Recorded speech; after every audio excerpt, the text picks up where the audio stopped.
শান্তি আজি 19 ফেব্ৰুৱাৰী 2025 সাকাৰ মুৰলীৰ পৰা কাহিনী।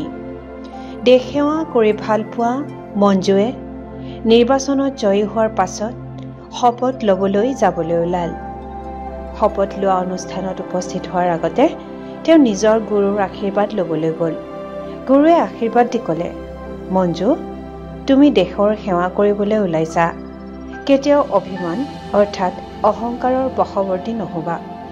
তুমি সদায় সুখৰ সাগৰ পৰমাত্মাৰ স্মৃতিত নিমগ্ন হৈ থাকি অন্তৰ্মুখী অৱস্থাত থাকিবলৈ যত্ন কৰিবা। এনে স্থিতিৰ অধিকাৰী হ'লেহে তুমি দেশৰ প্ৰকৃত সেৱা কৰিব পাৰিবা।